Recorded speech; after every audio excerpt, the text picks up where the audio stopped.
Okay, much different this year than last year. Yep. This was amazing. Yeah. I know you guys didn't get the result you wanted, but your crowd was rowdy here at Chardon. Yeah. And we're moved here. Why are we in the middle school? So tell me that backstory. Well, we had a flood December 26th, and it took out about a third of the school.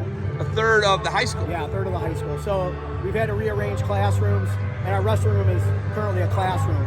So because of all the rearrangements, it just wasn't going to happen this year at the high school. Okay, so you guys, this environment is second to none. I couldn't hear myself think. It was loud. Yeah, I couldn't coach. I'm out of voice already, and we still got to wrestle on Saturday. Here's my thing. I know you guys didn't win the duel, but you're just fired up. You're happy that you had such great competition today. You know what? I mean, I'm glad that we had a crowd like this that could see what wrestling's all about, because we don't get that anymore, you know?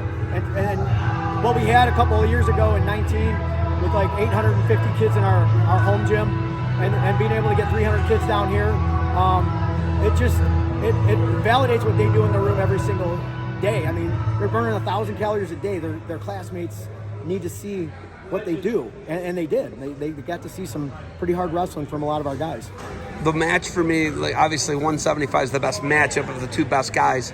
Pathetic dominated Fairbanks, and Fairbanks is, Northeast Ohio Player of the Year for defense, first team All Ohio, but your guy dominated him.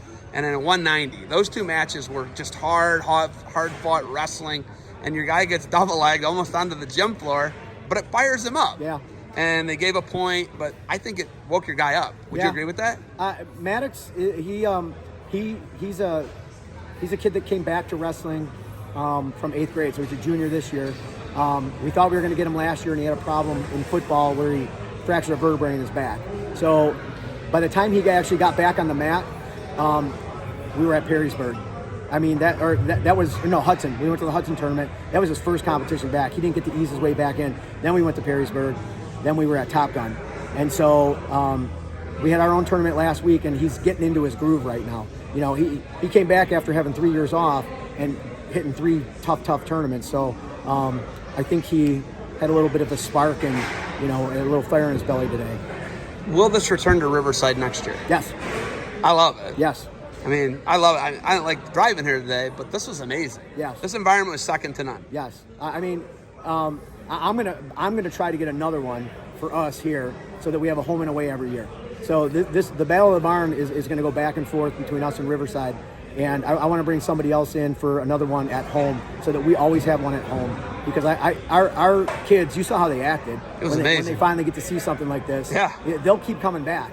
And it's just going to feed our numbers and we got wrestlers to join the team in 2019 because they came to watch Battle of the Barn, and they finally got to see what wrestling was all about. So it's as much about promoting our sport as it is about, showcasing what our guys can do.